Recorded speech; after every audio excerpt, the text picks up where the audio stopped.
So since it's been a while since we had this meeting last time, maybe I'll remind you what is it. So we look at the space, C2, and then we attach to each factor, we attach a label. It's everything's going to be in polynomials or maybe rational function over this labels. So we'll look at this.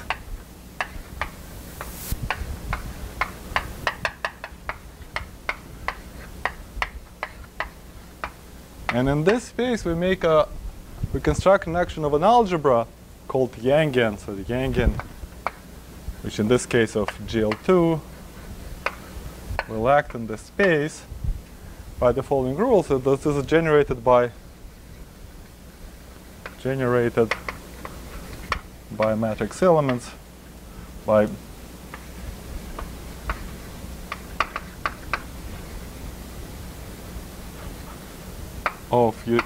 we take some particular operator that acts in the tensor product of two things, and so then we form this kind of chain. So we take R, the zeroth, by 0 and U minus A n, and so on and so forth, R0, 1. And the reason I'm writing it like this is because operators are applied from this side, whereas I have to write from this side. Where R, this acts in tensor product of 2, this is equals 1 minus permutation of two factors over U, R of U.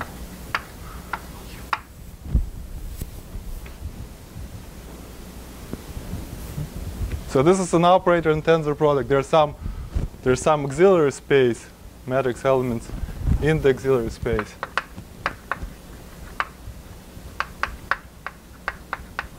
Which we denote C2 of U.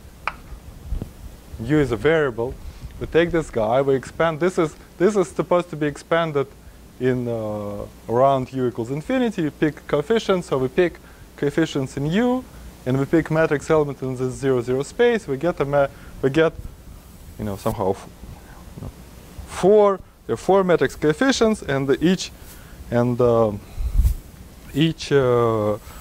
entry is a function of U. We pick a coefficient of U, and so we get, somehow 4 times countably many operators, and they all act in the space.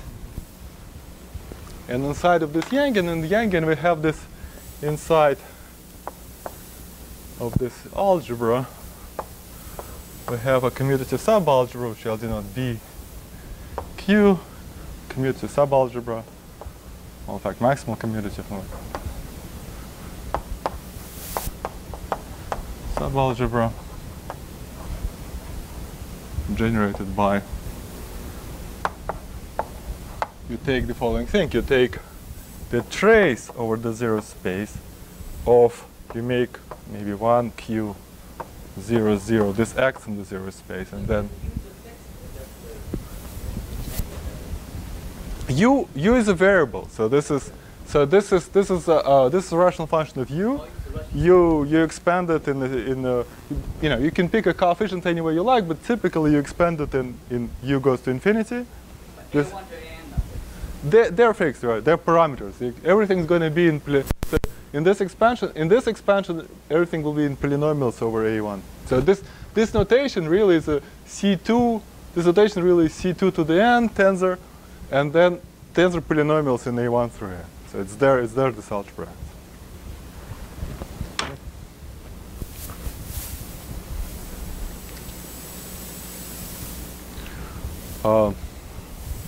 So this, we take the trace times this product of, or this kind of product of R matrices.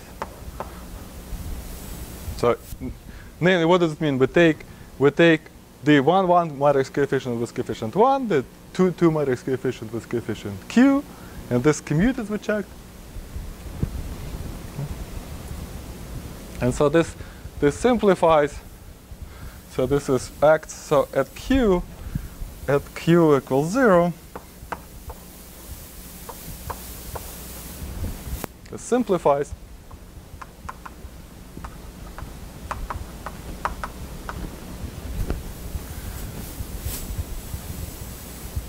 This is in this geometric situation, q equals 0 was supposed to be just classical cup product in cohomology, and so it's no wonder this simplifies.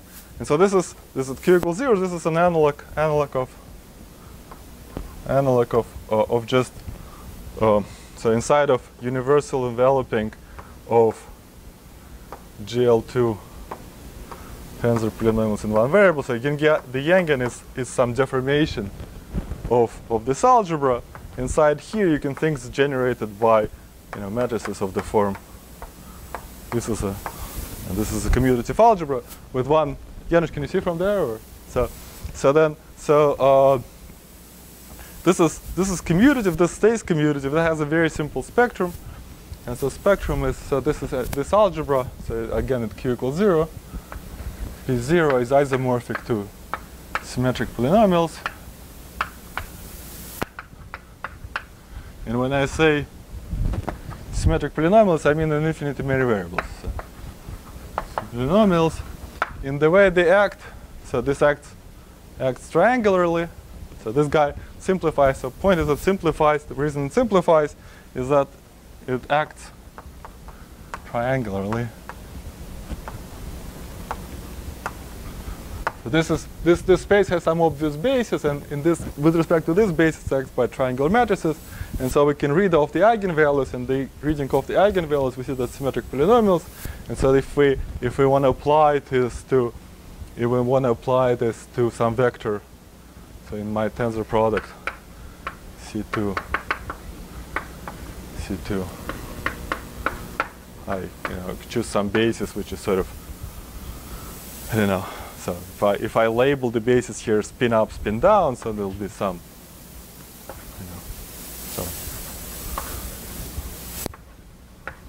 some subset here, and the positions of spins up, maybe I record them, I don't know, K1, maybe I1, I2, I3, and so on. So then, the eigenvalues, you have a symmetric polynomial here, its eigenvalue is just f in the variable a, a1, a, a2, a, I3, and so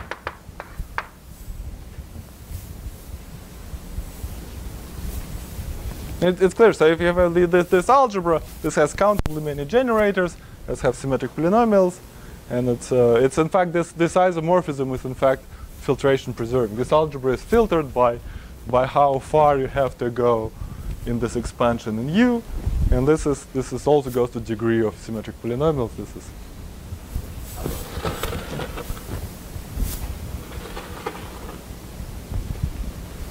and now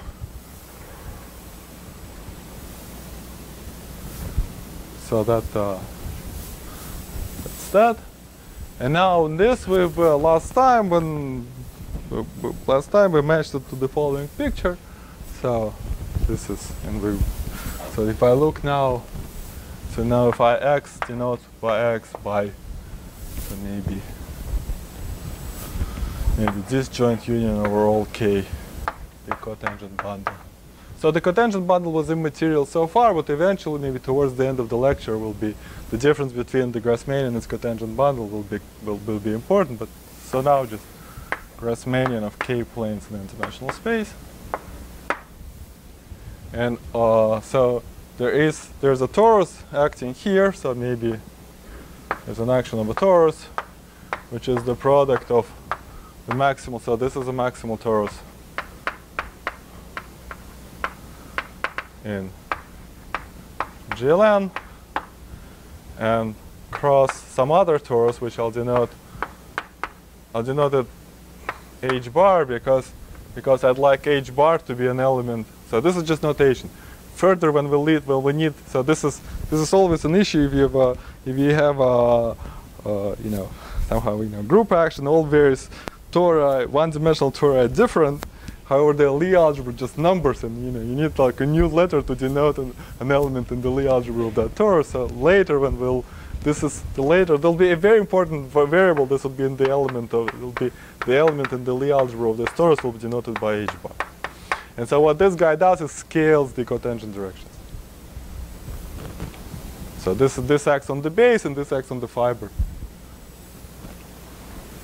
Right. And so then if we look at A fixed points, and they're also T fixed point, this is a countable set. This is just this is 2 to the n, just subsets. Subsets of set 1 through n.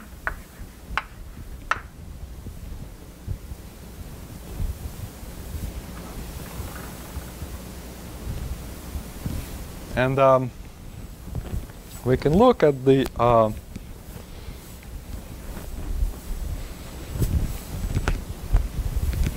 in the coordinates. I mean, this corresponds to coordinates.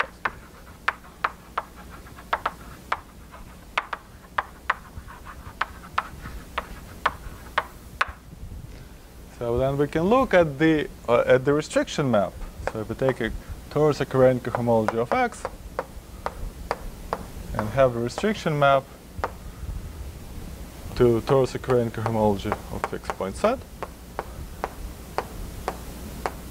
and that's of course just the, so these are everyone just a point. So it's torus occurring cohomology of a point, i.e.,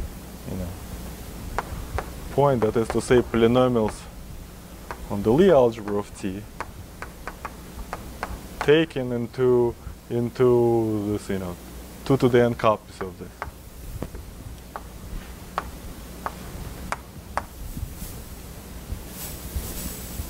And so what we discussed last time, that this map is injection, and its image consists, so its image span is image generated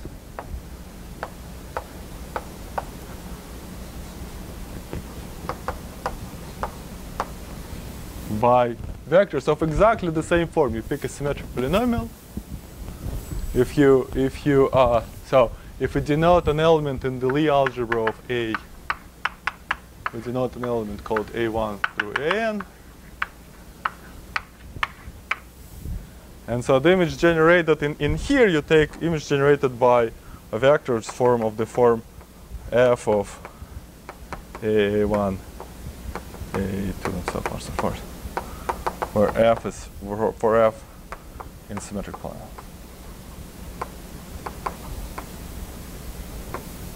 Or we'll make the image maybe spanned by. So it takes symmetric polynomials with values, with coefficients in the occurring cohomology of a point. And so this is a geometrical that's very clear, because the cohomology of Grassmannian is generated by the Chern classes of the tautological bundle. When you restrict a tautological bundle to this fixed point, then your Chern roots, these are the Chern roots, and your characteristic class is symmetric polynomials in this Chern roots. And so already this is, of course, is enough to say, well, these are somehow, make the Yangian act well. So we're gonna improve on this in a second. So, but this is already. So this, you see, the restriction of representation to this commutative subalgebra uniquely determines it, just like the restriction of representation of reductive group that maximal torus uniquely determines representation. So in principle, this we can start talking about, since we compared the characters of two representations, we can say, well, they're therefore isomorphic. But we're going to improve on this. We will actually construct a map. So what we want. So this identifies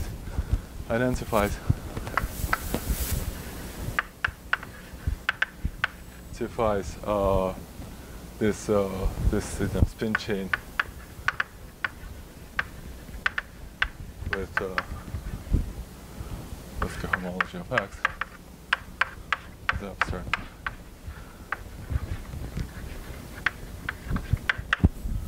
Yangian module.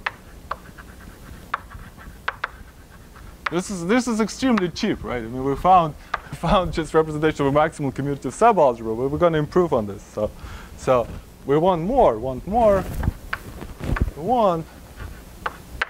want the presentation. Want the analog of this. Want an analog of this. The defining basis here. We want identification. We want the description of this as a tensor product. So we want this to be tensor product.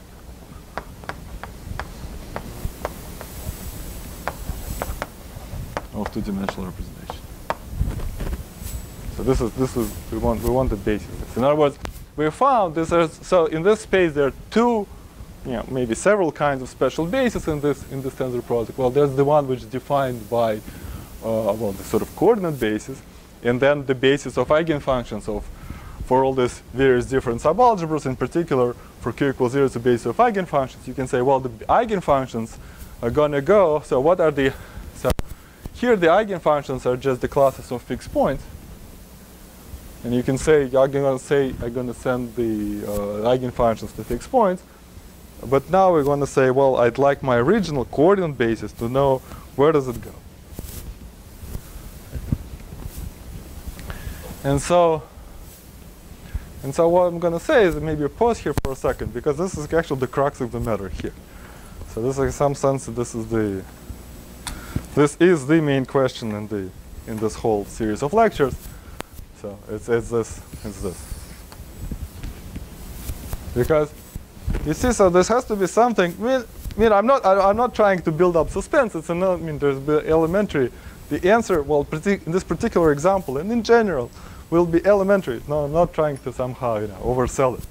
But there is a philosophical point to be made, because it's, you see, this isomorphism has to. So what it has to do. So let's say one point I want to make has to depend on additional choices.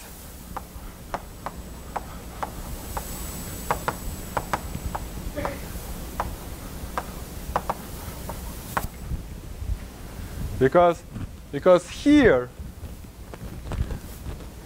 the spin chain was in some order.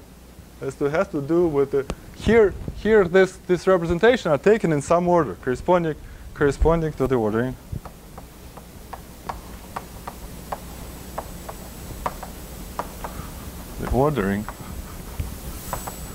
of my factors. Here the interaction, there was some interaction with some particular order. The spins interacted with neighbors, and this is. But so this we'll address this. And second, this first point is a feature, not a bug.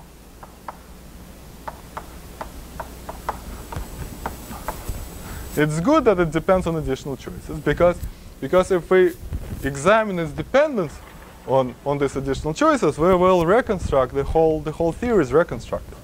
So from this, maybe I'll raise not this board, but the board after it. So if you think of this, this definition, if you think of what the definition says, then what this definition says, so Young-Baxter equation says.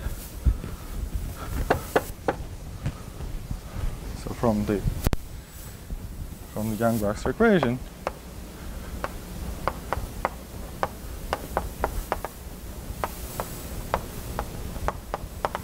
what it says that for generic, well, I don't know, or over the field of fractions, or we will, in fact, exactly we will analyze exactly when. But so let me write first.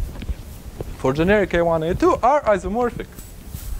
So, but this isomorphism. So if I take, say A1 tensor C A2, and I'd like to multiply them in a different order.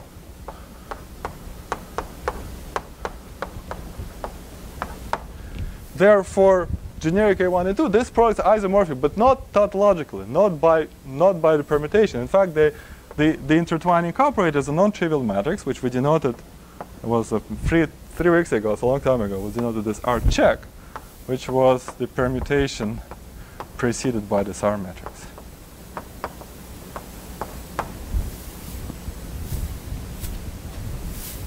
This. From this definition and Young-Baxter equation, it's immediate to see that these are exactly. So we started out trying to construct some tensor category with this kind of braiding, or that is to say, we want to construct a hopeful algebra where this sort of property, and that's by construction that's immediately satisfied here. Just tells you that this is exactly the intertwine. And so this, in fact, this is invertible if and only if A1 minus A2 is not equal plus. I mean, the eigenvalues of this are plus minus 1, so it better be not plus minus 1. So otherwise there's a. Otherwise they're not isomorphic. So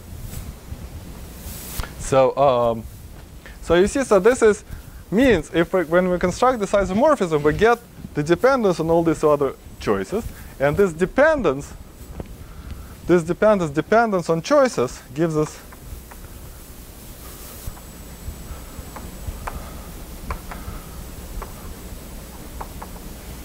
this gives the argument.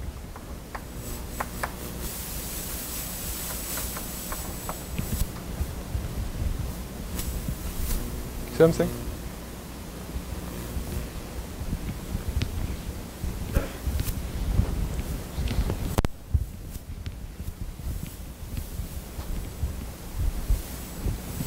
So this again the plan. So the plan is maybe we'll somehow since it's not a very complicated mathematical point, but it's a little bit of a philosophical point. And the idea now is to. So what we're trying to now accomplish? So we want to now we want a map, and this is today we'll do it in an example, and maybe next time we'll do it in general. Is in the situation of that board,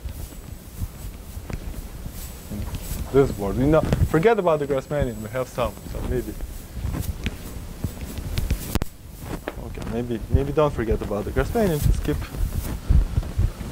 the more general picture, which we'll do today in this example. So x would be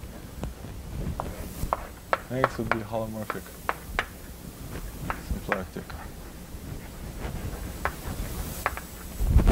symplectic with some additional hypothesis, which we'll discuss in time.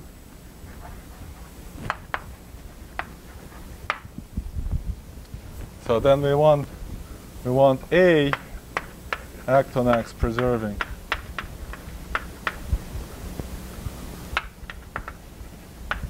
the symplectic form.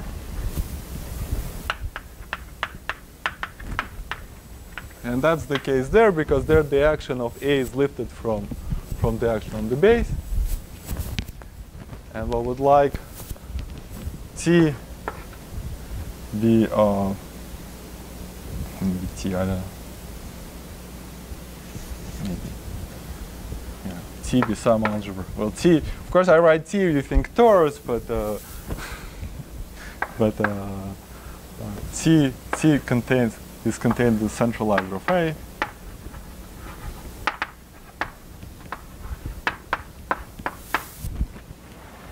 And what we would like to have is we would like to have a map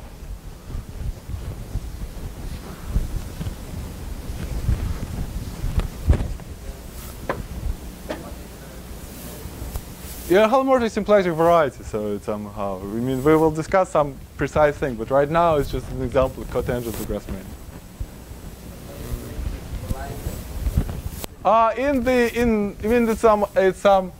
Well, commutes with A, okay. T also acts on X, commutes with A.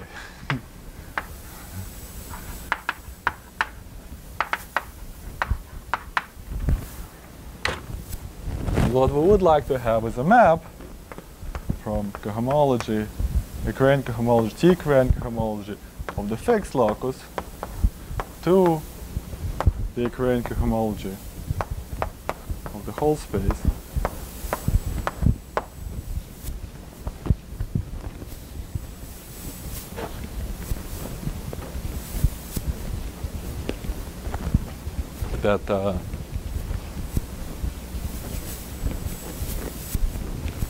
that depends on some choice. It depends. Well, in fact, the property we want is we want it from middle to middle. So I'll just write it middle.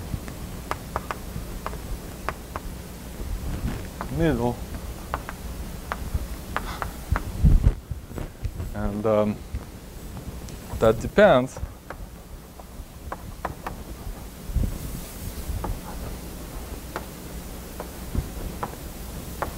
on the choice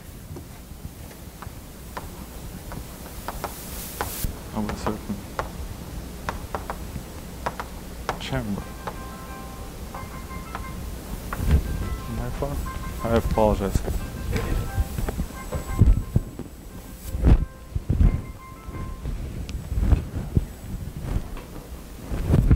It's gonna.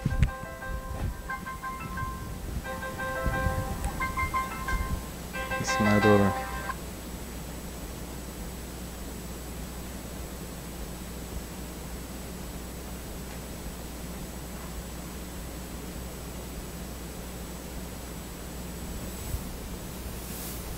My apologies. So,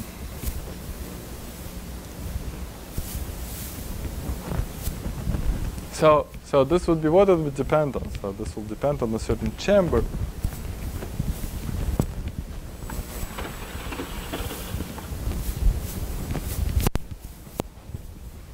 In the Lie algebra of A.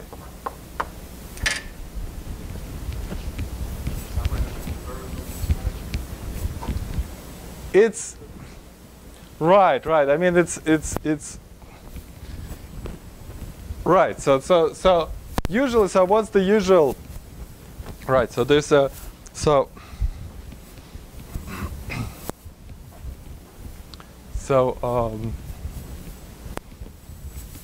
that's right. So usually people, there is a naive inverse. It doesn't depend on any choice. It just push forward. And that's not what we want. We want like, so so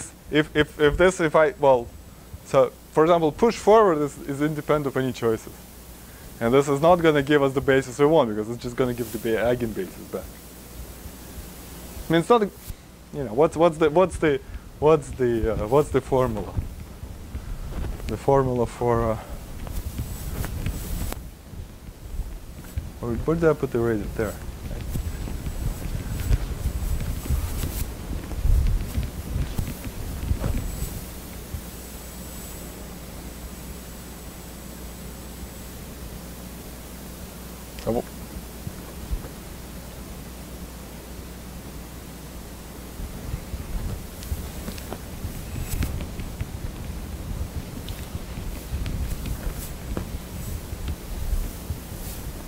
Right, so maybe we'll talk about localization formula later. So I apologize, got distracted here for a second. So that's right. So this map is my main feature of this map is isomorphism after inverting finitely many elements in the Lie algebra, finitely many characters of A. And in fact, so so maybe we can talk a little bit about it. So what's the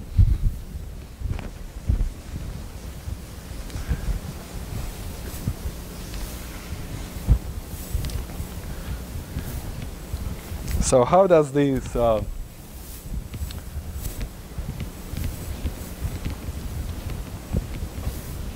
how does this map work in terms of cycles? So if I have a cycle, so if y is, I don't know, if y and x is a smooth, let's say smooth subvariety, then if I want to restrict it to a fixed point, I want to restrict it to. So if I want to restrict it to fixed points, so I would take an inclusion. So my iota is the inclusion of fixed point set. And I want to restrict my cycle to fixed point. Well, this is, or maybe I'll write it just restriction to fixed point P. So P is an element in, so P is an element, P is a fixed point set, is a fixed point. And this is the product of all weights, all torus. This is a product of weight. Well, I mean, in general, in the normal bundle to in X to the fixed point. And in this case, just the all tangent weights here. And so, in particular, if I take fixed point itself and restrict it to any other fixed point, then this is 0. if P is not equal to P, and it's the product of weights in the tangent space of P, this times P if P prime is equal to P. And so I kind of get a basis except for this. So this is the ones I have to invert to get this to be an isomorphism. Is that clear? Okay. Is that? Sorry, I'm just somehow we suspended this line of inquiry for a second. We just came back and discussed a classical fact that this map is isomorphism after inverting finitely many characters. And this you can see very explicitly here if you just take a basis of fixed point, this gives you kind of a coordinate basis here, except you get the products of all weights that occur in it. And for Grassmannian, this is of course if I have a concretely for Grassmannian, if I have a so if my point in the Grassmannian is the span of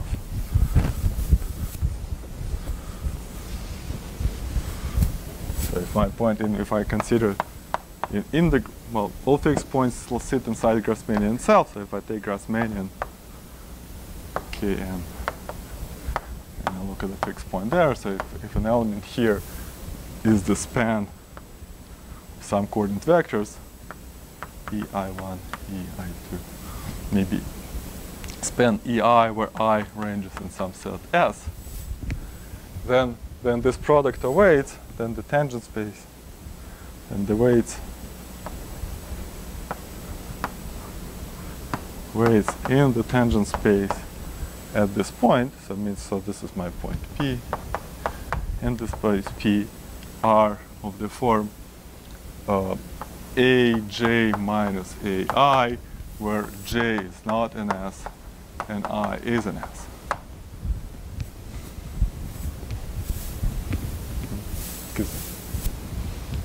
This tangent space is the home from this space to the quotient by this space, and these are the weights are. So these are the if this is my space V, then these are the weights. This thing is home from V to Cn mod V, and so this has weights Aj where J is not an S, and this has weights Ai where I is an S.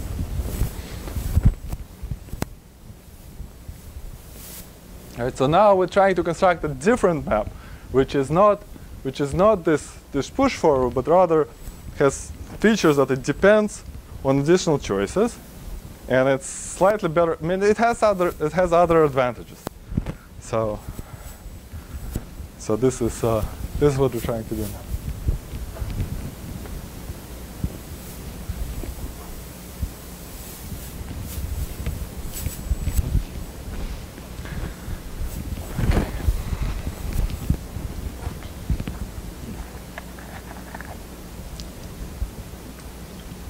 Does it make sense what I'm saying, or so far, or?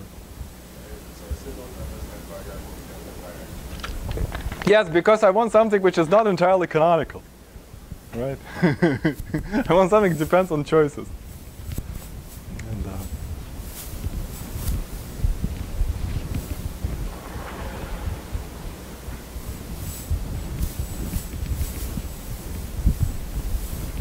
And so this is how's it gonna go. Other questions? So we're trying to construct some map which will depend on what? Depend on the choice of some. So something like so we want a map that depends on something like an ordering. So what is this? Remember that the span chain had an order. I mean, this has had some ordering in it, and we're trying now to construct a map that has some dependence which is like an order. And okay, so this is now. So continuing, so forget this board, continuing with this board. So suppose I have, so now as before, my torus acts on X, and so if I look at the Lie algebra, so if this is A, the Lie algebra of A. And inside the Lie algebra, I have a collection of hyperplanes. Namely, I have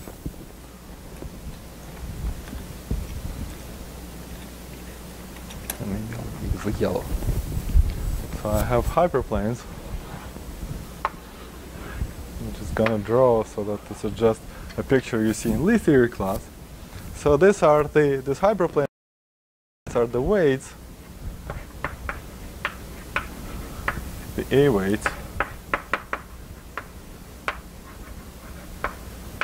in the normal bundle to all fixed components. So this can have many components. So you look at all of them, and you look at the normal bundle. There's some this in the normal bundle. So this is where A doesn't act here. It acts on the normal bundle. On normal bundle decomposes the sum of eigenbundles. You look all the ways that occur there, and they'll give you a collection of hyperplanes in the Lie algebra. And so what is special about this collection of hyperplanes? This is precisely this union of hyperplanes. This is precisely the set of all these elements in A, such that their fixed point set is not equal to the fixed point set of my entire Lie algebra. So if some normal weight vanished on an element of Lie algebra, it means that particular vector field picks up extra fixed points.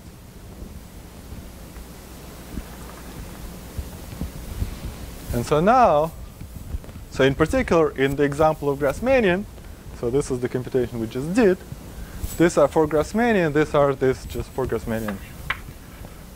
For Grassmannian, or T star Grassmannian. So it's clear that the weights. So if instead of Grassmannian you look at T star Grassmannian, all you're going to get is just the negative of these weights because they're the dual of the weights on the base. For T star Grassmannian, this is the arrangement. These are the roots of G.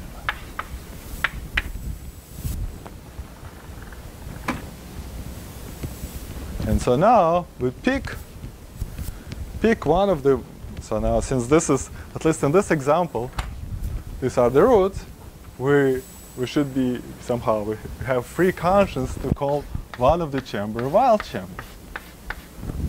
So we call it, pick a chamber C. Or maybe we're not going to call it wild chamber, we'll just call it chamber. So we pick one such chamber. Choose. So we fix a chamber.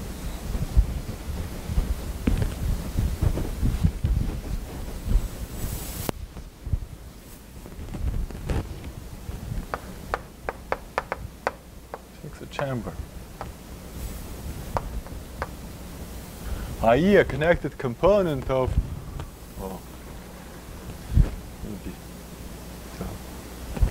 so this means here I've taken my, so since it's a Lie algebra of an algebraic torus, I can take like a, like the Q form of it if you want, or you can take the R form of it. So this is the span of the weight.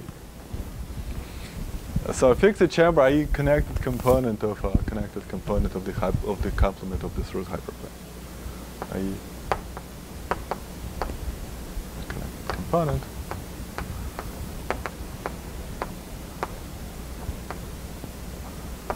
of A minus the union of hyperplanes. This partitions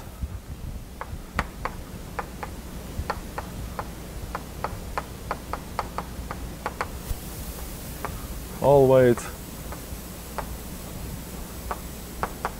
in all normal components into positive and negative according to the value they take on this wild chamber. Just like definition of roots. And roots in Lie algebra are classified into positive and negative, depending on whether they take a positive or negative value on the wild chamber. So then we can, for every fixed point or every component, So suppose, for simplicity, we're going to do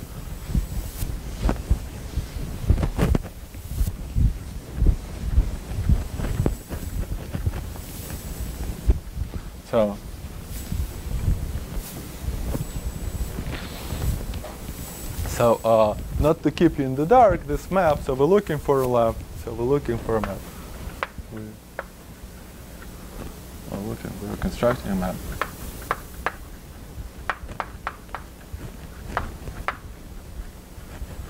Which I call stub, or it's called stable. We call it stable envelope. That goes. It depends on this chamber, and it goes from the Crane cohomology of the fixed locus to the Crane cohomology of the whole space.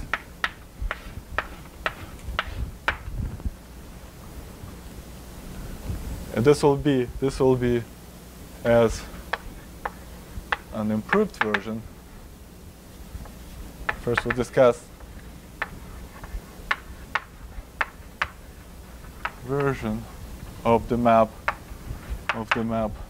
that takes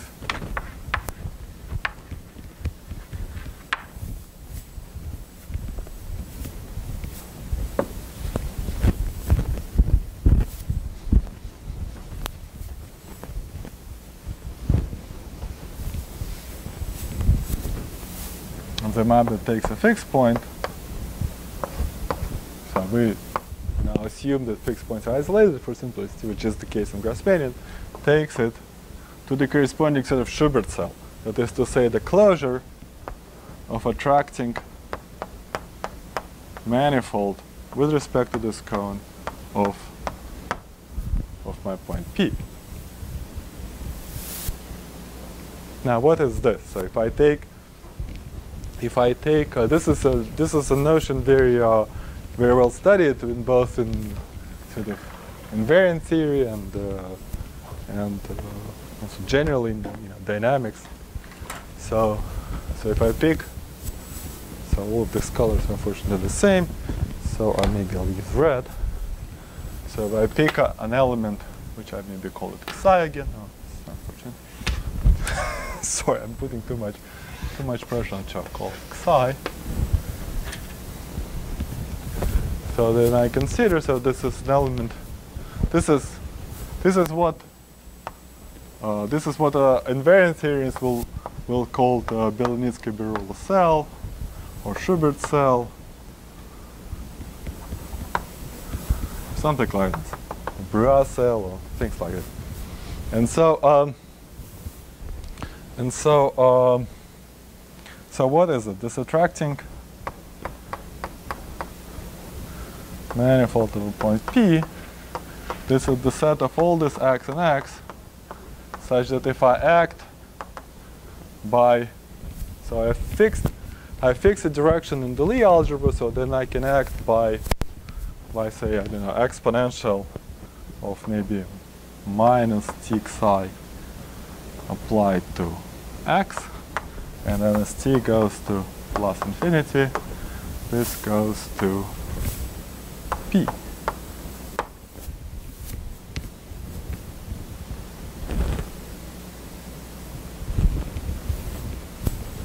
So I presume most of you have seen this notion one too many times already, but let's discuss it anyway. So for example, what is it? Stages. So if I take, if my say x is, I don't know, t star p1, and my torus A is the maximal torus in SL2. So in PGL2, or usually people write it like this. Yeah, something like that. PGL2.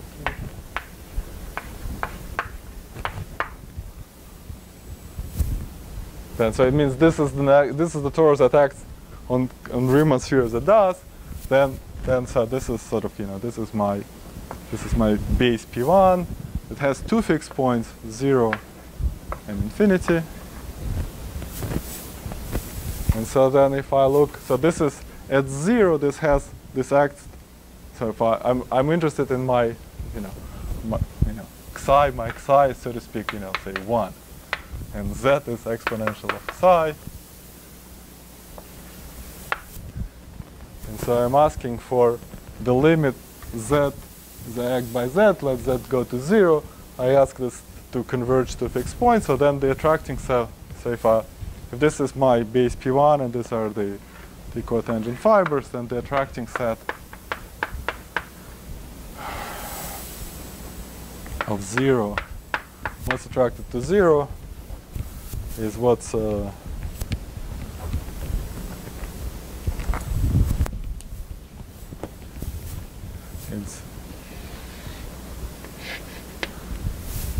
it's the C in the base, C inside P1 itself, and what's attracted to infinity. So this action is symplectic. So if it's attracting here, it's repelling there. It's repelling there. It's attracting here. So attracting is the fiber over affinity.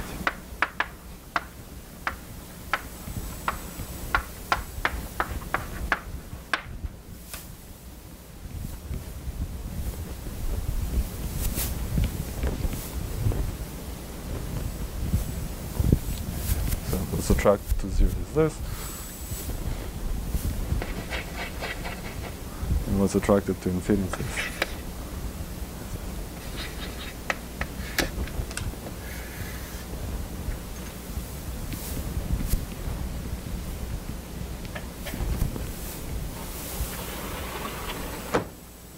if I look for Grassmannian, if I look at Grassmannian itself,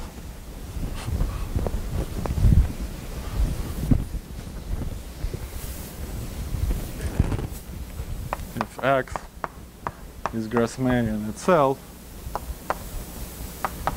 not the cotangent space, then the attracting sets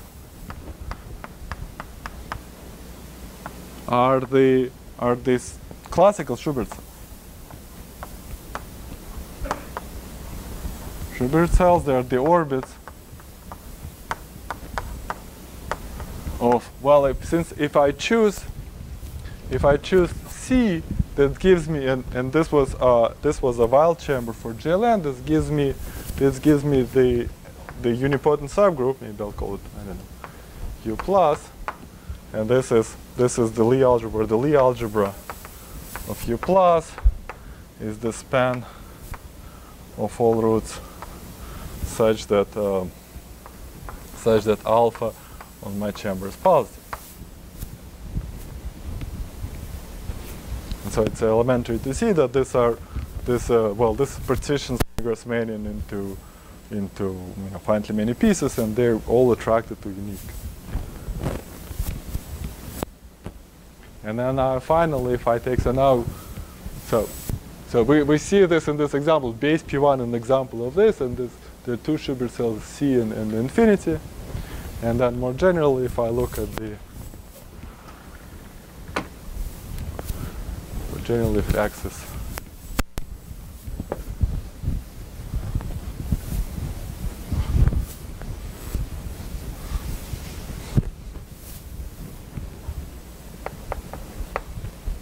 X is cotangent to Grassmannian, then this attracting sets are the conormals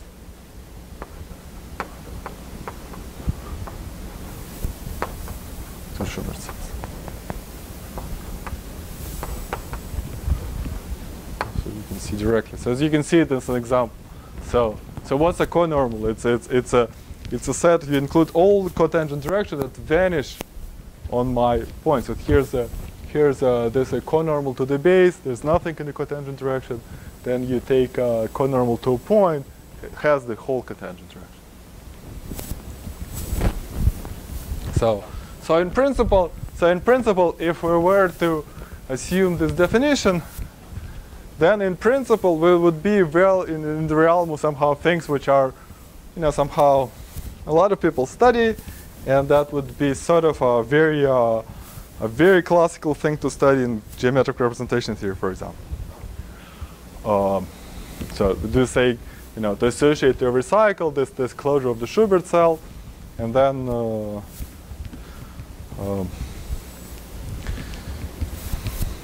however, this is not what we're going to do.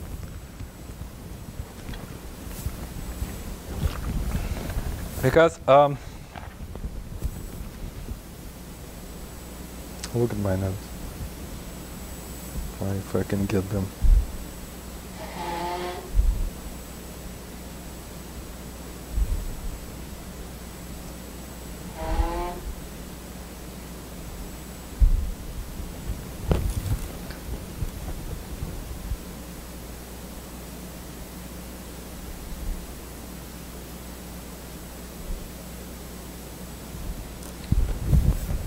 Right. So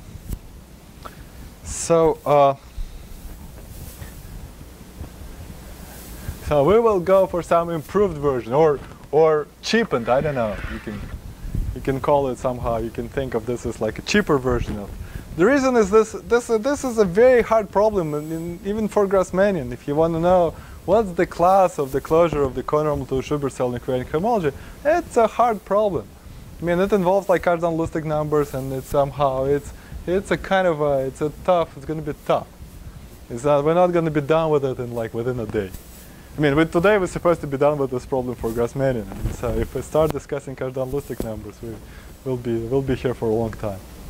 So, and the reason is that these are for us or improved. I don't know. Somehow we're going to go. These are too delicate. These things are too delicate for our purposes.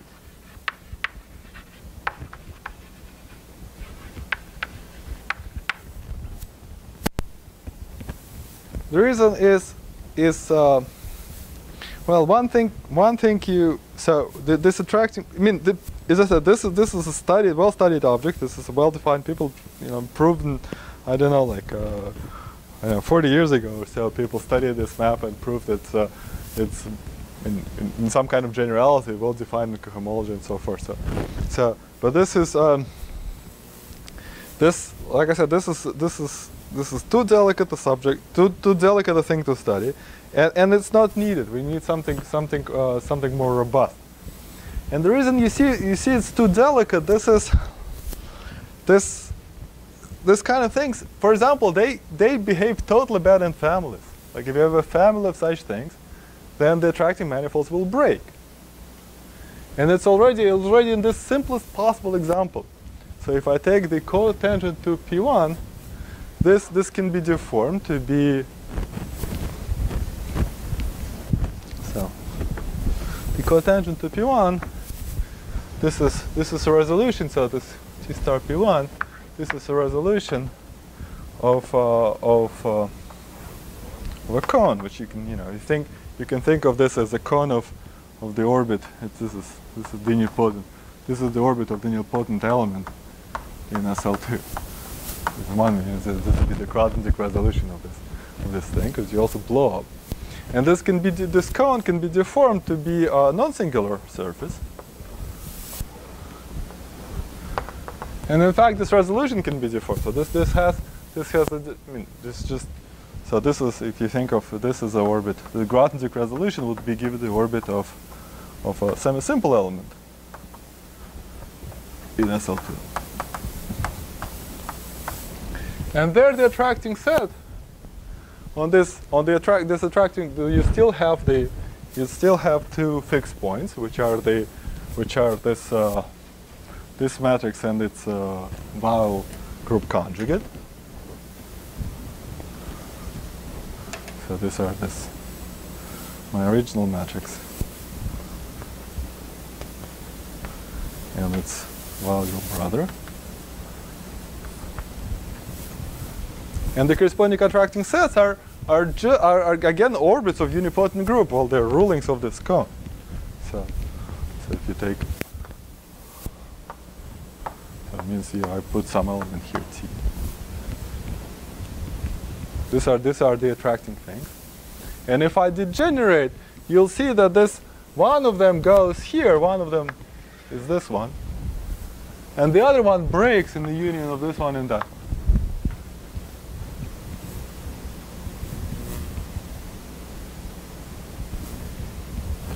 So in a family, we're much better off not by studying the actual attracting set, but compensating. So the idea would be to compensate this attracting set by adding small strata, which somehow. So this means. So this improved version would be that a point would be go to the limit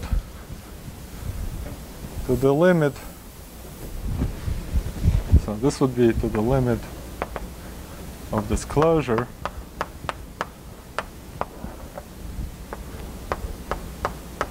plus perturbation.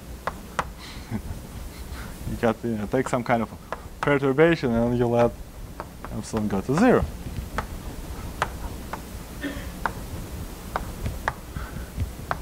This is something you can study even without deformation. If you take a point very near the origin, it's sort of backward. It'll be by the action of my group. What's going to be attracted to a point very near the origin is going to look like this. And then if I take it back here, then I get some better cycle. That cycle. This is why we call it stable, in the sense that it's by definition this thing is going to behave well in families. It'd be stable under perturbation and so forth. So this would be a better thing.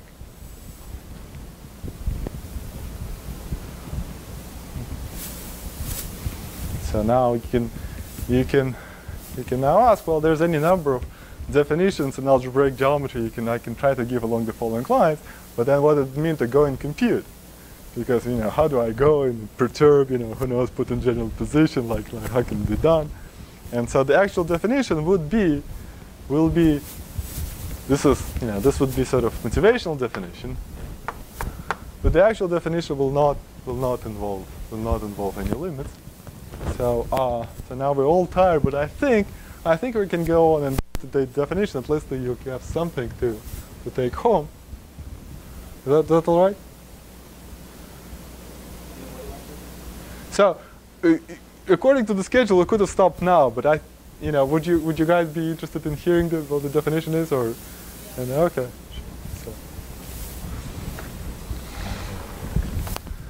So now finally we get to this definition. So again, today I'm gonna give you in the case of in the case of isolated fixed points, and then next time we'll discuss more. I mean, if anybody shows up next time, so then maybe we'll get a smaller room. I don't know. So then you get. So next time we'll discuss it in full generality. But so let's have the definition today. So I claim so this is somehow a proposition. There exists unique. Well, and today I'll just prove uniqueness. There exists unique cycle of the form.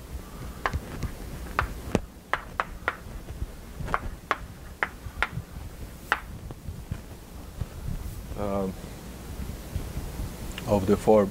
So if I take, so this is my definition. This is my definition. It's the closure of attracting manifold. Well, let's see. So I'll write the closure.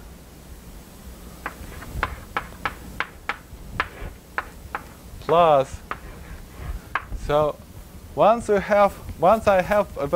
fixed a chamber, not only do I get this attracting manifold, but I also get an ordering on fixed points, namely the ordering induced by the relation being contained in the closure of attracting set of another. So then I'd like to correct by some, by attracting with some coefficients, maybe called m p prime, of the closures of attracting manifolds of smaller points. So in other words, so this is this being again, so if I perturb my problem a little bit, I'm going to get some cycle, which is when I remove the perturbation, I will get my original attracting manifold and maybe attracting manifolds at some point people downstairs. And so, and this could be some with some multiplicities, which are a priori could be I don't know. A priori we'll just assume they're integers. You can study positivity of these integers, but it's a separate problem. And just no claim about positivity made in this situation, such that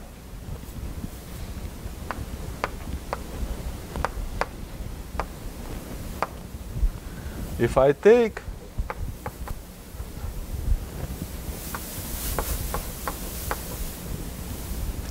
and restrict it to a smaller fixed point.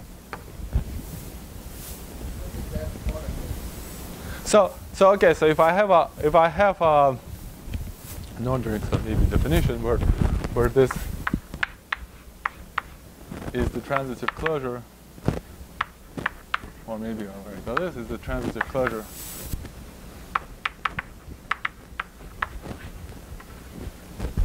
of the relation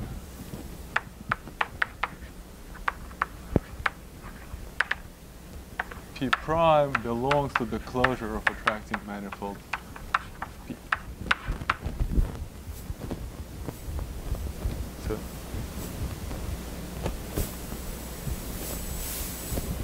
So if my action is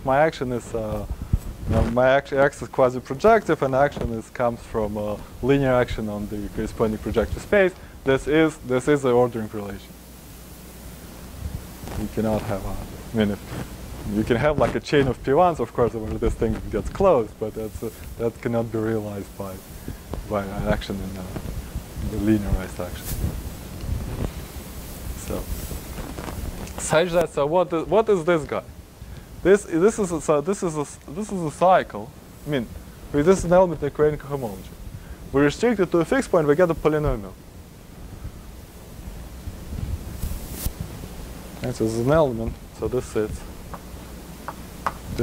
in T covariant cohomology of a point. It's a polynomial. This polynomial depends on variables in A, and also it depends. This polynomial it depends on variables in A and depends on some other variables. And I can ask about the degree of this polynomial with respect to the variable A.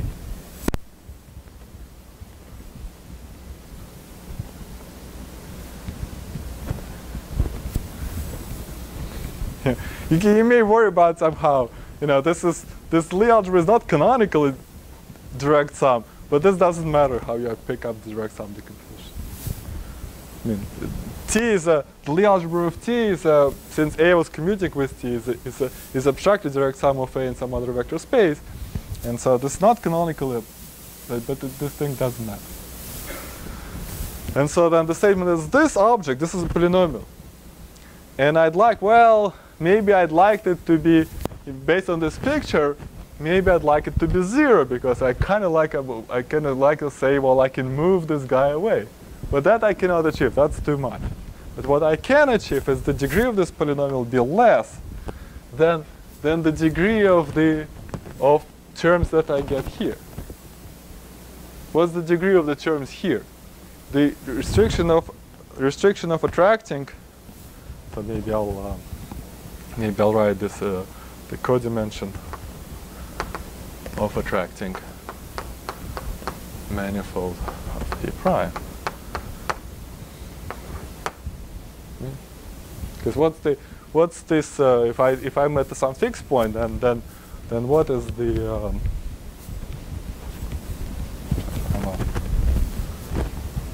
If I'm at some fixed point.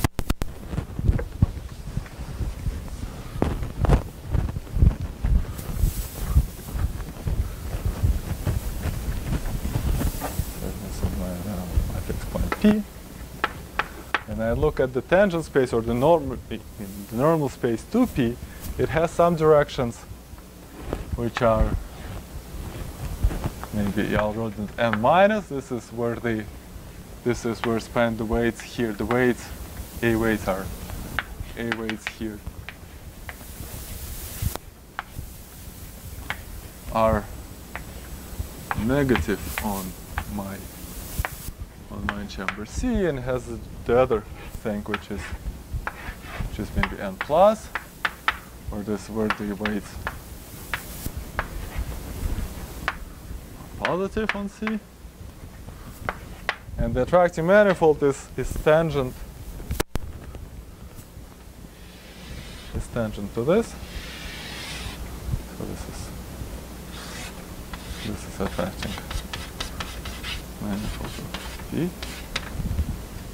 And so if I construe the restriction of this to this point, I'm going to have to multiply by the weights in n minus. So this is the space. This is the same as dimension of n minus. And in our case, it's 1/2 of the codimension, just because in our case, in symplectic case.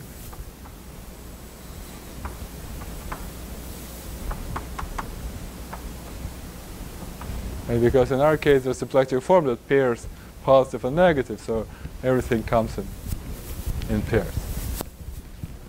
And in fact, then for us, it will be important that this guy is Lagrangian submanifold. Later in the proof of the existence, it will be important that this thing is a Lagrangian submanifold.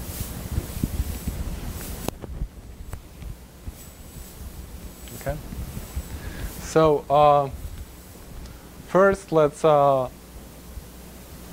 quickly check that this gives the right answer for P1. So what's the restriction? What's the restriction of the yellow thing to? So if I take,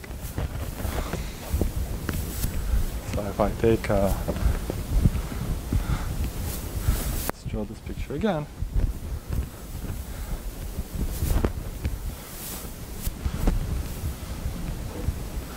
So this is my so this is x t star P1, and I will now put the weights of the variables. So if I have my variables, my weights could be, we're gonna do this. So this is fixed points, one fixed point, another fixed point. The directions here are, well, let's say I call this weight A. It's just the weight of defining representation of my torus.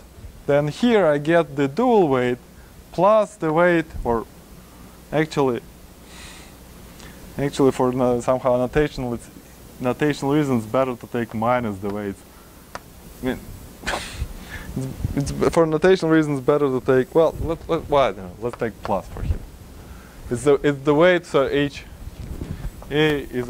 A sits in the Lie algebra of PGL2, and H bar sits in the Lie algebra of C star H. Right? So this scales the cotangent direction, so the weight here is H. Then similarly here the weight is minus A, and here the dual weight will be A plus H. Right? And so now if I take this, I claim that this cycle is the stable envelope. So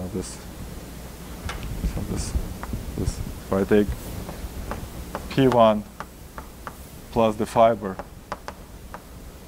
at infinity, I restrict this to infinity. So what do I get? I get the normal from P1. I have to take the normal weight. Right, so restriction of each one of them to a fixed point is the normal weight. So here I get, from the first one I get A plus H bar, and from the second I get minus A, and so I get H bar. So it's clear that this 1 is the only possible coefficient with which I could have taken this. And it's also clear in general that this uniqueness is clear, because this is a polynomial of exactly the degree below which we want to go. And so if we want to kill the top degree, then we get one shot at it. And in fact you can do it with an integer. So that's not that hard to prove. We'll prove it next time. But But so to conclude this computation, now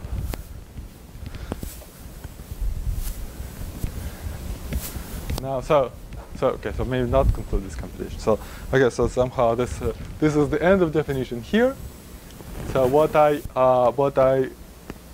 said, I'm going to repeat that this uniqueness of this is clear, which is because there's some triangularity. There's some every time to achieve this you need to kill some polynomial of fixed degree, and there's a unique way to do it with a number, and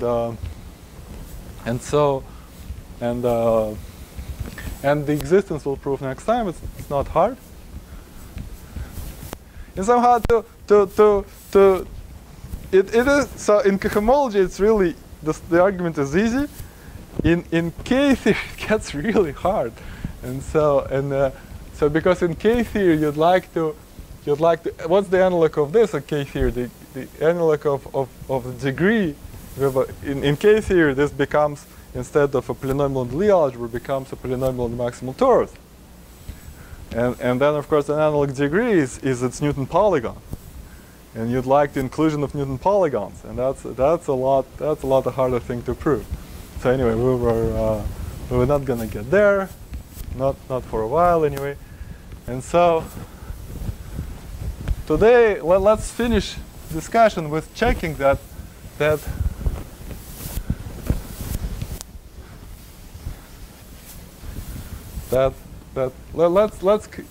let's finish today with checking that with this definition for SL2 we get the correct R matrix. So we have a map from so what do we want? So we take this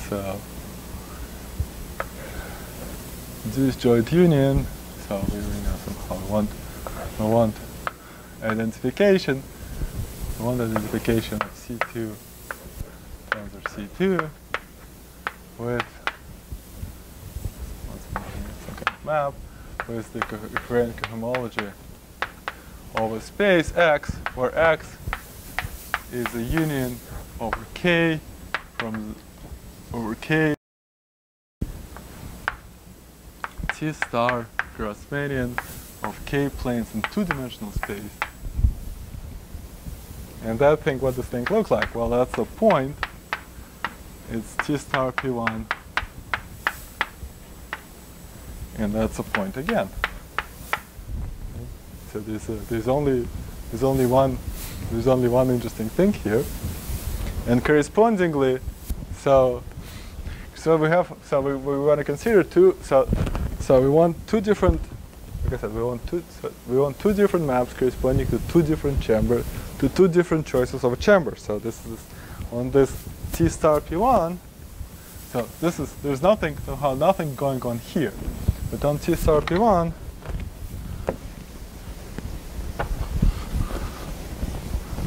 we have two different maps. So in the middle, so maybe I'll somehow know how to say. So this is so to speak. This is the point where one point is both spins are up. This is the point where both spins are down. And there are two things somehow we somehow need to identify this cohomology as one spin up, one spin down, and then one spin one spin up, one spin down, and then one spin down, one spin up. And these are for the two fixed points. And so then we need two different maps. So we have one map sends this fellow here goes to, so is being sent to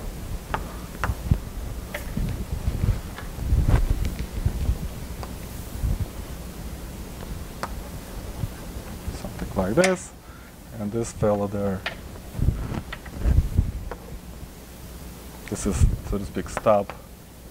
Maybe I'll call it stop plus, and then this goes to this fellow here, goes to just the fiber over infinity, And then there is stub minus that sends this guy to now the order of attracting and reversion, attracting and now what was attracting now repelling and vice versa. So there is goes to this, and this guy goes to that.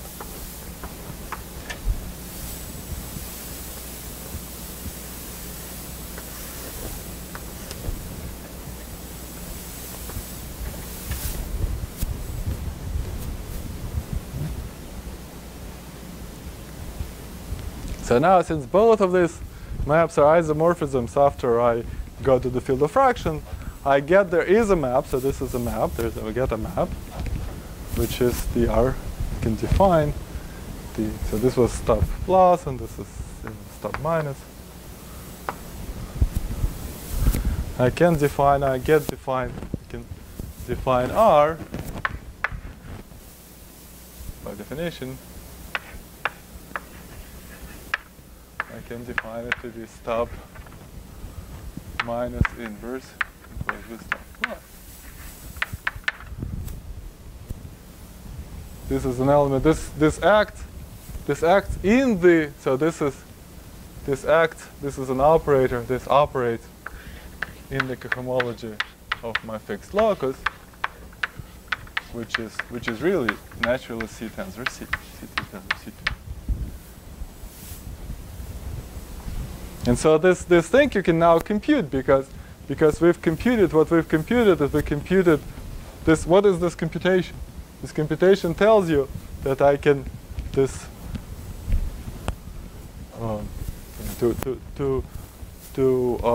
make this computation, we can say, well, this is maybe I'll erase here. So this R matrix.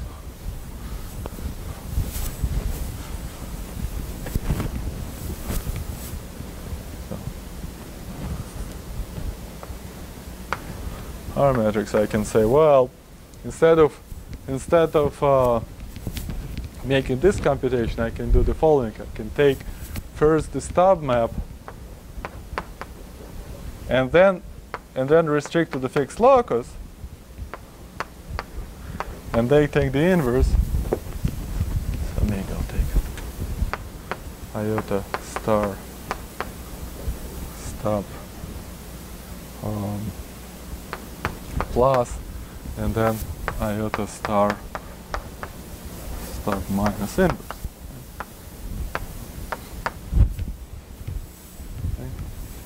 Okay. We computed, so this computation we essentially did, we computed the one interesting element here is that h bar, so it says, and then the remaining ones is that the restriction of this guy here, well, it's going to be minus h bar, 0 here, and there is minus a. Okay. And then we have to compose it with the matrix, which is sort of like in kind of the same way, but except has h bar here. Inverse.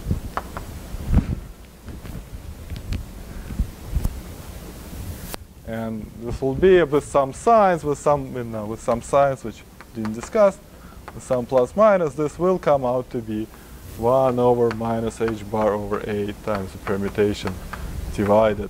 Maybe just the scalar amount. It's a computation here. In this sum normalization, you have to choose the signs correctly to get this the matrix we want from the beginning, which I didn't do today.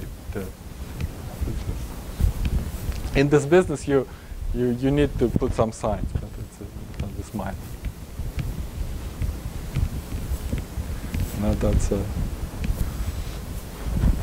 in fact, yeah. So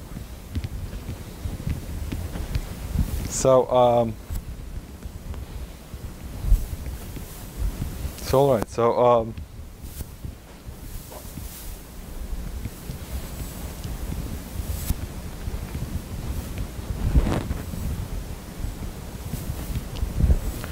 I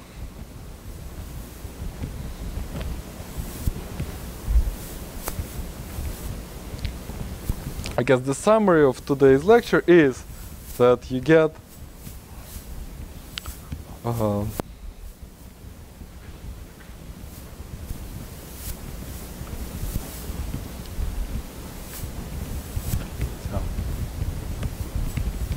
maybe I'll summarize. So summary.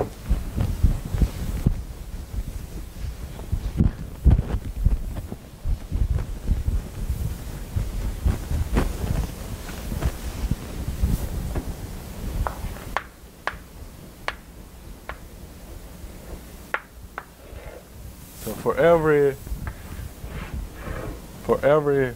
chamber in some arrangement, you get a map. Get a map as top of this chamber.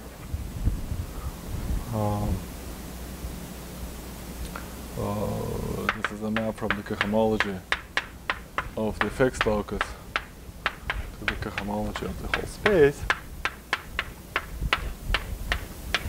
Now, if I decide, if I look at a root hyperplane, so this is a root hyperplane, then I can define a matrix that corresponds to kind of crossing this hyperplane.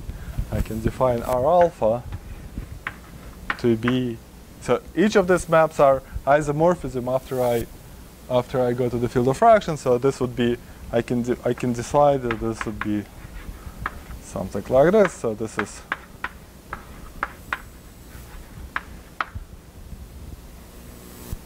and so this then satisfy. Now what's the point of this matrix? Is this satisfy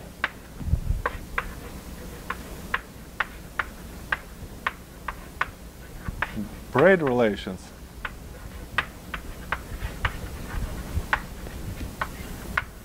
for this hyperplane arrangement, which is somehow reflects the very simple fact that if I want to go from here to there, I can do it by crossing this three hyperplanes and this three hyperplanes.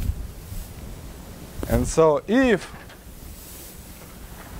my hyperplane arrangement in particular is, as it is for Grassmannian, and it will be for Nakajima varieties, if the arrangement is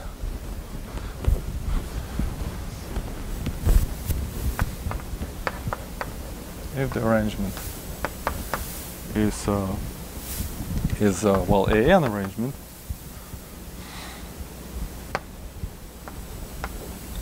is, well, roots of, well, GL3, like this, then this braid relation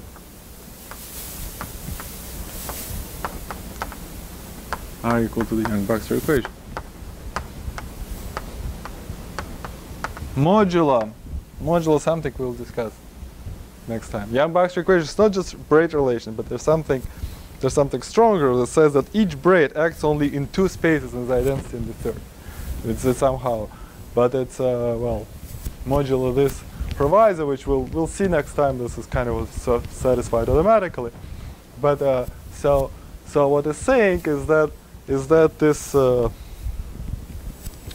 well, what it's saying is what I just said, and so that that is the blueprint for how we're going to construct how we want to construct the R matrices and the Yangians somehow, you know, from some geometric information.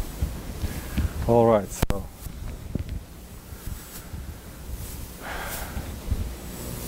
that's it for today. Yeah, there's this big, I don't know, sort of paper, or I don't know how you call it. And it says there's some kind of document which you can find on the web. From the archive, you can find on the archive. Yeah. No, on the archive, you just this is like the, you know, there's like a kind of a long document. I don't know if you want to read it or not, but it's yeah that it's called quantum groups and quantum cohomology, just like this lectures. Yeah.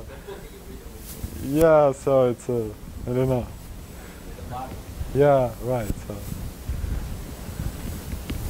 Yeah. So it's I'm not.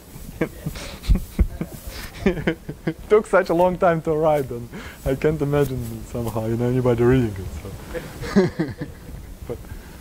but yeah. But anyway, somehow. Well. So the plan for next. I said there'll be.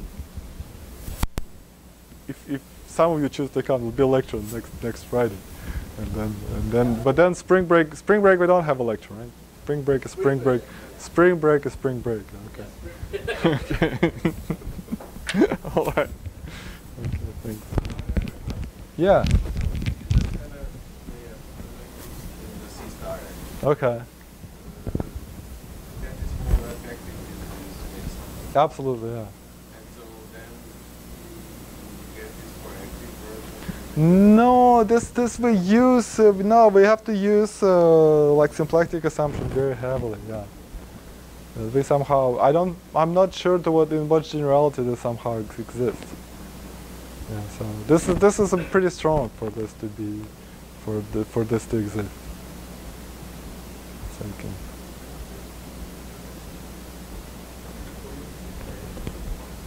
Say again? Yeah, commutes with A. Yeah.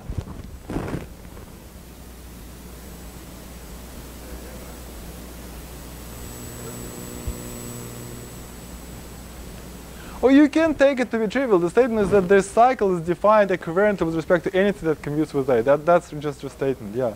I mean, if you take T to be trivial, then it's not particularly interesting because I mean you can do it, but if you take T trivial, then here in this here you get 0, and well, I didn't write the R matrix. That will also be all the R matrix will be identity.